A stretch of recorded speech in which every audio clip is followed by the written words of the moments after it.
My name is Saleemul. I'm the director of the International Center for Climate Change and Development. It's a long name, in the Independent University Bangladesh in Dhaka, Bangladesh. Okay, and maybe could you explain that you took part as the lead author in the third, fourth, and fifth report of the IPCC? How was it? Well, when I was first invited to be a lead author, it was back before 2000. It was the third assessment report of the IPCC. And it was the first time the IPCC had a chapter on adaptation, which is what I work on. And I was invited to be a lead author, chapter 18 of the third assessment. So that was my first experience in the IPCC. Then in the fourth assessment, I was again invited to be what they call a coordinating lead author, which is a higher level of involvement. And then again in the fifth assessment report, I was also a coordinating lead author. But now in the sixth assessment, I'm no longer a lead author. But I did maybe 10 years with the IPCC. Okay, and in the last report, the sixth report, the adaptation chapter, was it big? Was it bigger than in the third chapter? How was it? The adaptation chapter over time has grown very much. So in the third assessment, it was the first time there was an adaptation chapter, which I was a lead author of. In the fourth assessment, there were, I think, 2 or 3 chapters on adaptation. And by the fifth assessment, there were 4 big chapters on adaptation. I was lead author, coordinating lead author of one of them.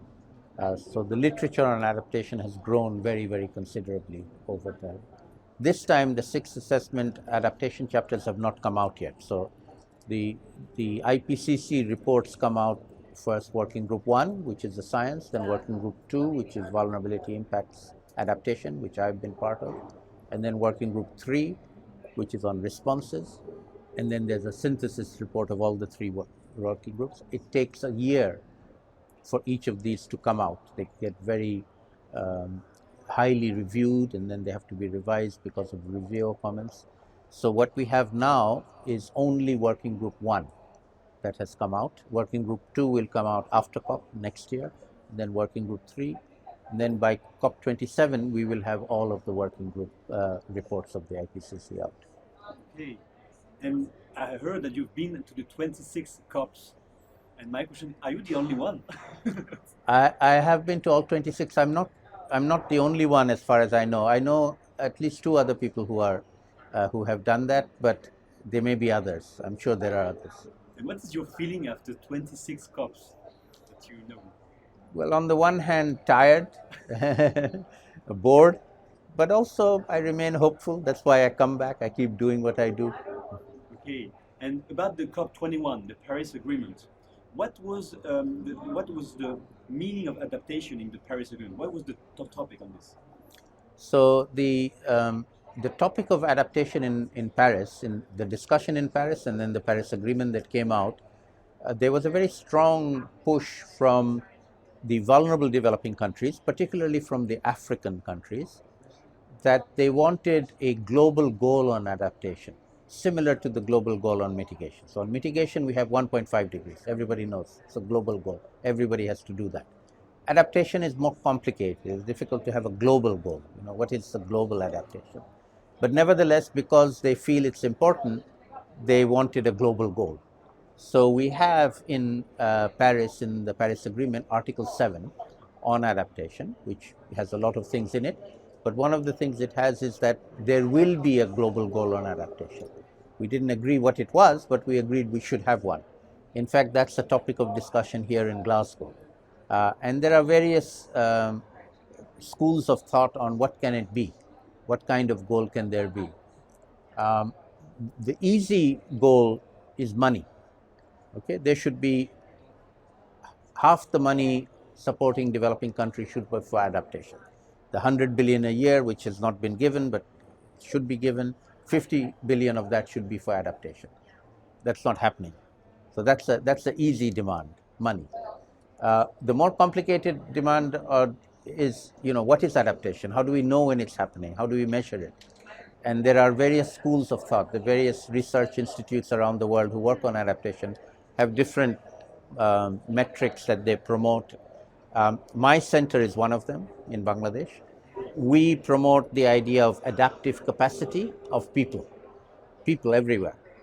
They need to learn about climate change. They need to learn about how to deal with climate change. And as they learn, they will go up a learning curve of becoming more adaptive, becoming more resilient. And people becoming more resilient is the goal of adaptation and should be the measure of adaptation. So the goal is everybody on the planet is adapting to climate change. Okay. And about, when you say loss and damage, which is the two other topics, it's sometimes a bit seen as contentious. Could you explain to the people why we say it's contentious? So the issue of loss and damage is actually a euphemism. It's a set of words that we are using instead of other words, because the other words are taboo, toxic, and the other words are liability and compensation. And the rich countries, particularly the United States, do not allow us to use those words. If we say liability and compensation, they say you cannot say that. All right? And so the compromise is, okay, we will call it loss and damage. Okay, That's what loss and damage means. Liability and compensation, but we're not allowed to use those words. Okay, I see the trick. Here in Glasgow, in COP26, what are your expectations? So there are three big expectations in Glasgow. The first one is for the global goal on temperature, 1.5 degrees, to be reinforced, and everybody agreed to do that. At the moment, we are not on track. At the moment, we are headed for 2.7. We need to bring it down. There have been a number of efforts that have been already announced, which are bringing it down. The latest, if you believe the calculations, I don't know whether they're correct. They say there might be 1.8. There's a forestry initiative, there's a methane initiative, there are all kinds of initiatives taking place, each of which will help bring that temperature down, but it's not enough, and so we need to do more. That's number one. Number two is money. The rich world promised $100 billion a year to support developing countries to do mitigation and adaptation every year from 2020 onwards. They failed to give it in 2020. We are now at the end of 2021. They failed to give it now. They're now saying maybe 2023 we'll give 100 billion. So we are saying, no, that's too late. You need to give it earlier. So we'll see. Discussions are going on now. Zero. No, they didn't give zero. They did not give 100. Their own calculation says they gave 79. All right. So they're short by 21, and that's the 2020 figure. 2021, we don't even know what the figures are, but it's not 100. And so they have come with a plan saying that we will give, but it'll take time, not now. Okay, a few more years. Give us a few more years. That's their argument coming into Glasgow, and ours is we don't have time, so you're going to better come up with the money quickly, and that's what's happening right now. Now the governments are looking at how much more can we put on the table just to get a result in Glasgow, because if it doesn't happen, then Glasgow will be a failure. Developing countries will just say, it was useless coming here, it was all blah, blah, blah, as Greta says, and so we are not going to participate anymore. And they know that. And so they're stumbling right now. They're trying to get every finance minister in the G20 to come up with some more money. Okay. And the third point? And the third point is loss and damage. The reason why that is important to note as well, is, we are sitting here in November 2021 in Glasgow at COP26, but it was supposed to have been held a year ago. Okay, November 2020 was the date for COP26.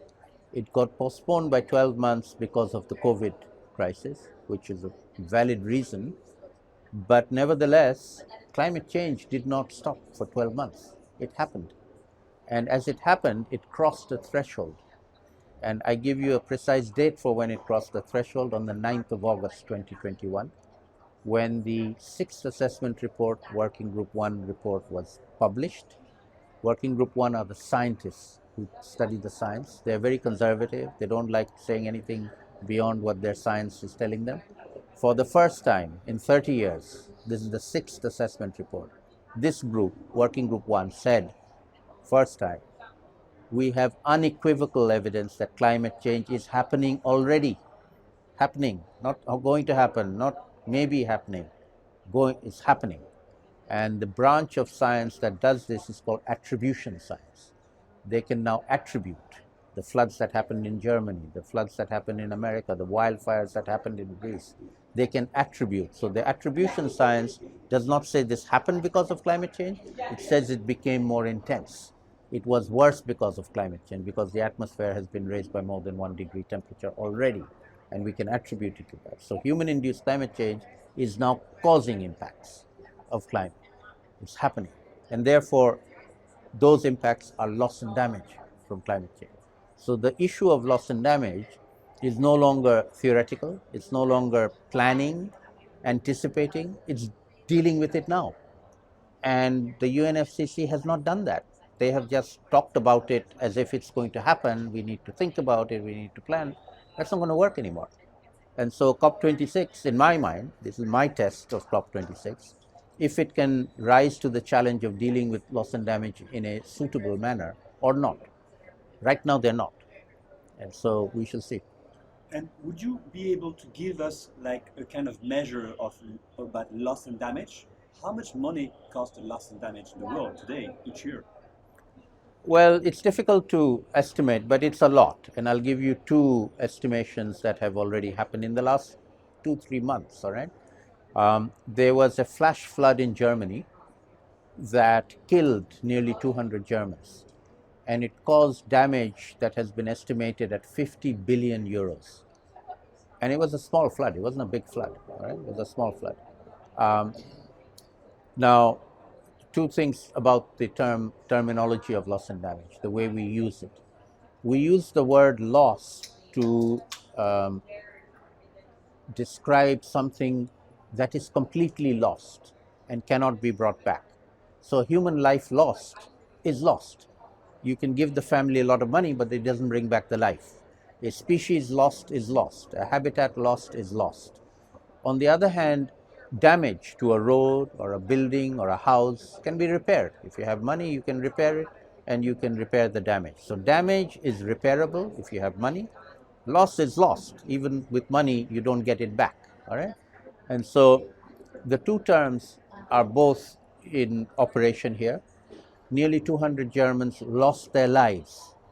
You can't monetize that. There is no economic value on that. They have lost their lives. Their families have lost their loved ones, right? And then there was a lot of damage. Houses were destroyed, roads were destroyed, and that comes to a bill of, I hear, 300. The last I heard was $80 billion euros. Okay, so those are the costs of just one relatively small flood. Similarly, in the United States, there was a hurricane, Ida, that hit Louisiana about a month or so ago, and it traveled up the United States north to New Jersey and New York. Normally, these hurricanes don't travel that far. It was a very intense hurricane, and it brought a lot of rainfall. And the rainfall in New York and New Jersey, in New York, they caused the New York subway system to flood. Just collapsed for a few days. Okay, that had to be repaired. Then in New Jersey, a lot of people lost their lives. Americans lost their lives. People who lived in basement flats, for example, basement apartments. And immediately after these 2 events, the Chancellor of Germany and the President of the United States, Angela Merkel and Joe Biden, they visited the flood victims or the victims of their citizens. And both of them said, this is climate change. Okay, this is happening because of climate change. And then both of them found money that was not in the budget, came out of nowhere, in the German federal budget. 300 million euros Angela Merkel found to give as loss and damage compensation to her own citizens. Joe Biden found $50 million through FEMA from the federal government to give as loss and damage to the citizens of America who lost because of climate change.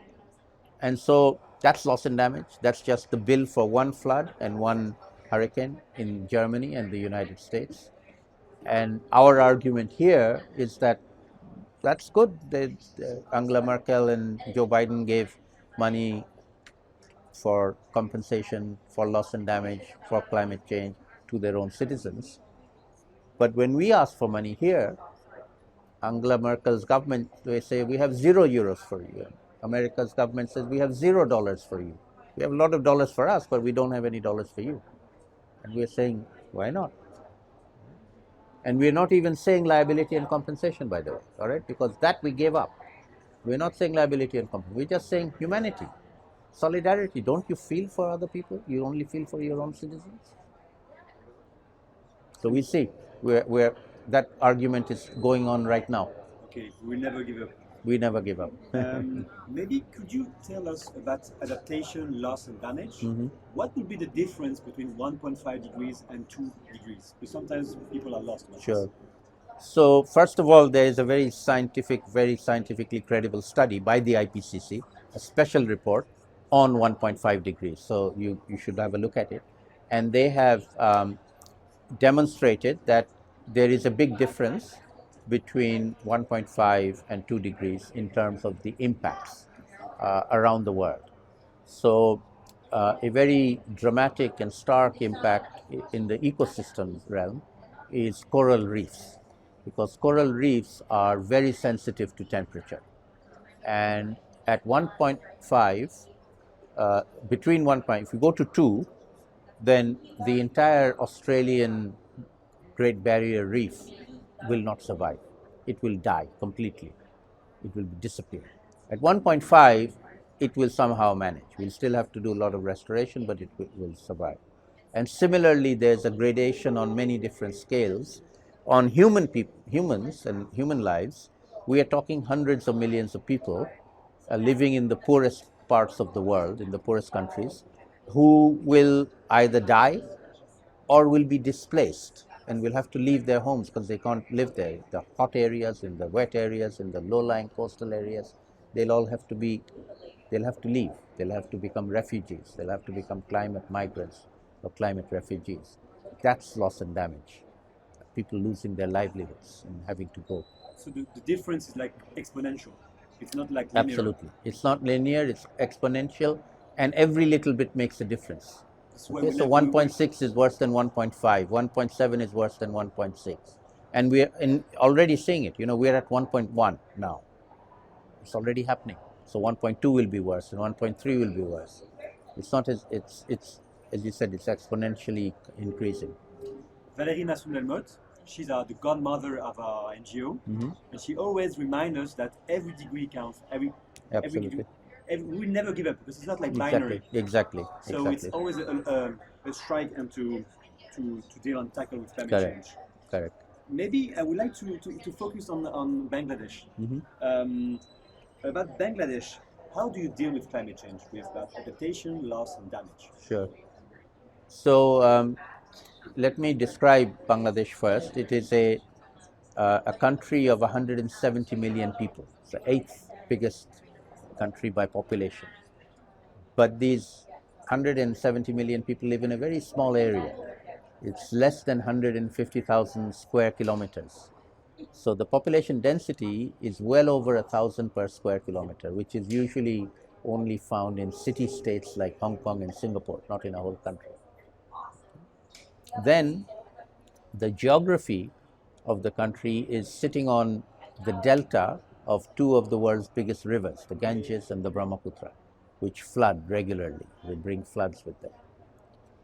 And then also on the coastal zone of the country, low-lying coastal zone is very near the sea. So roughly 1/3 of the population live within 1 meter of the coast, so that sea level rise of 1 meter will destroy the livelihoods of 1/3 of the country. And it's a poor country. We're poor people. We're getting less poor. We're doing better, but we're still a poor country. So these combinations of things make Bangladesh one of the most vulnerable to the impacts of climate change. Floods, cyclones from the sea, even droughts for part of the year. So Bangladesh, if in any global assessment of which are the most vulnerable countries, there have been many assessments, you'll find Bangladesh number 1, number 2, number 3, number 4. I don't think it goes out of number 5 at any time, depending on how you weigh different aspects of vulnerability. Bangladesh is one of the most vulnerable countries. And how do you prepare for climate change in Bangladesh? Sure. So what I just described about Bangladesh's vulnerability is an old story. We've known this for 20 years, all right? Not new. So in the last 20 years, we have prepared ourselves.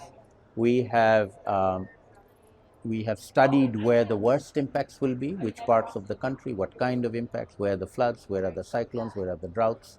We have studied which people are most vulnerable, women more than men, children more than adults, elderly more than adults, disabled more than fit people. So we've disaggregated vulnerability in terms of who's most vulnerable, which places are most vulnerable. And we have already started finding ways to build resilience and adapt from each of these places for each of these groups using our own money. We're not waiting for the world to come to our rescue. We have a climate change trust fund of our own. Every year the finance minister puts money into it. We run projects. We are becoming an adapted country. So right now, Bangladesh is still a vulnerable country, but it is also one of the most adapted countries and resilient countries. In fact, I would say more resilient than many other countries, including rich countries. And so the rich can learn from Bangladesh how to adapt. Thank you for this message. Could you, last time you told me, yes, we are not anymore victims, we are now climate change fighters. Could you develop this idea, please? Sure. So I'll describe it in terms of how the narrative of the country has evolved over time. It's a collective narrative from the prime minister down to the people. Right? We started off 20 years ago, we are vulnerable. We need to do something. We figured out, we studied it. Our own scientists studied how are we vulnerable? Where is it going to affect us? How is it going to affect us? Then we came up with what can we do? What we can do this year, we can do that there. We came up with a big climate change strategy and action plan. Okay, our own, not UN, that's us. And then the government said, well, we need to do this. So the government, the Minister of Finance, started putting money into this, implementing this plan. We've been doing it for the last 10 years. Every year, the finance minister has given 100 million euros equivalent, and we have done hundreds of projects, and we're going up a learning curve. And so the narrative is, we used to be victims, we are no longer victims. We're still vulnerable, but we don't see ourselves as victims. We see ourselves as becoming resilient. We're becoming one of the most resilient countries. Hope to be the most resilient country. But there's a new narrative that has come out very recently by our Prime Minister. She has now recently become the head of a group of vulnerable countries called the Climate Vulnerable Forum, 48 countries.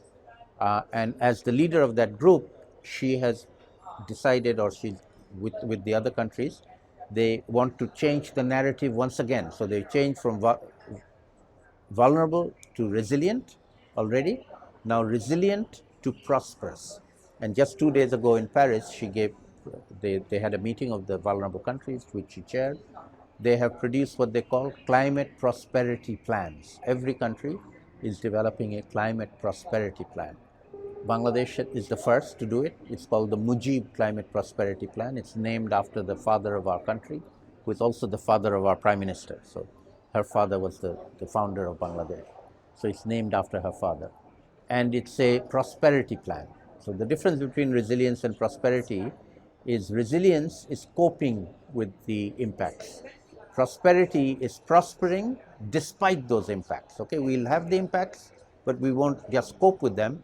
We will prosper despite those impacts. That's the plan. And it has a two phase plan for 10 years, 5 years plus 5 years. The first 5 years is to identify transformational actions, not just incremental, but transformational. And then the second 5 years is to invest in those transformational actions so that by the end of the 10 years, we have gone from where we are to a much higher level, not incrementally, but leapfrogging. into a transformational change. And at the end of that transformational change, I predict Bangladesh will be the most resilient country in the whole world, and the rest of the world will come and find out how the hell did you do this? Okay. And could you give a concrete example of how do you manage to be resilient? Good question. I mean, first of all, I think it's inherent. You know, Bangladeshis are people. As a people, we are resilient. In practice, what it means is we don't get defeated by adversity. All right? We get floods, we get cyclones, we get bad things happening, economic things, COVID. We just roll with it. We just say we fall down, we pick ourselves up, and we start again. We just go, keep on going. We don't stop. That to me is my definition of resilience. And for Bangladesh to cope with the marine submersion or sea level rise, how will you adapt with these? Are you going to build in another place? Are you going to build a house higher? I don't know. Well, we'll do everything we can, but one of the things that we know will happen is people will not be able to continue living where they are today. All right, so they will have to move sooner or later. Hopefully later, but we cannot prevent that. So one of the things that Bangladesh is in doing right now, and this is a collective exercise, is developing what we call climate resilient, migrant friendly towns. All right, so where are these climate migrants going to go? If we don't do anything, they will all end up in Dhaka. Dhaka is the fastest growing megacity in the world. Okay, another 10 million migrants, Dhaka will not be able to absorb. But we can't force people to not come to Dhaka. Okay, we can only give them incentives to go to other towns. So we have identified about 24 towns where we are trying to make facilities for migrants to come, give them education, give them jobs, give them opportunities, make the town itself more climate resilient infrastructure. So climate resilient infrastructure, migrant friendliness to attract people, and hopefully we will be able to enable people to move when they need to move, not when they have to move. Okay. Thank you very much. Maybe one last question. At the Climate Fresk, we have a lot of youth. Mm-hmm. Maybe do you have a special message to the youth of the world, of the Fresk, or everywhere? What would you message? I have a message, and the message is that there are two ways to understand the climate change problem. Both of them are correct, but both of them, which one you choose, and you have to choose one, leads to a different path. Right? So one way to describe the problem is that it's about these gigatons of greenhouse gases. China is the biggest emitter, America is the second biggest emitter, and then you go down the list, and my country is just a tiny emitter. What can I do? There's nothing I can do. China's not doing anything, America's not doing anything, so nothing I can do. All right? That's not wrong. That is a correct assessment, but it's a debilitating assessment. It leads to there's nothing I can do. All right. The second narrative is that I, as an individual, have a carbon footprint. I am polluting by virtue of the clothes that I wear, the food that I eat. If I eat more meat, I'm a bigger emitter than a vegetarian. The house I live in, small house is better than a big house. The energy I use, whether I fly or not, big difference. One intercontinental flight is equal to everything else that you do during the year. So I have a carbon footprint, and I can do something about that. I can reduce it, but I can't reduce it to zero. All right. So I can reduce what I can, but I can't stop there. I then have to do more than reduce my own carbon footprint, and that is the second thing is work with others, find allies, find friends who are doing something. Join them, join forces, do something practical, solve a pollution problem, or get together and do something. And then the third level is get the leaders, become political, get the leaders to do the right things because they're not doing it right now. That takes much bigger mobilization. You have to get everybody together. If you live in a democracy, you have to vote and get your leaders changed. But you can do that. People can do that, and young people can do that. And Anyone can do it. Yeah, anybody can do it. And so which of those narratives you want to choose is up to you. Okay, one leads you to say, not much I can do. The other one says, I can do a lot, and I'm going to do it. This is why the Climate Fresk is trying to empower people, to give them tools to make them understand Excellent. and then act in your country, in your community. Thank you very much, Dr. Huck, for this time. You're welcome. And see you next COP, I guess. Inshallah. Thank you very much. So I was going to retire after 25, but then this COP is so important, I couldn't not come. And then I was going to retire after 26, but next year it's going to be a African COP, and not just an African COP, but a vulnerable countries COP. And so that's our COP. Right? So I can't not be there. The world needs you. If I'm still alive, then I plan to be in the next COP. Thank you very much for your time. You're welcome.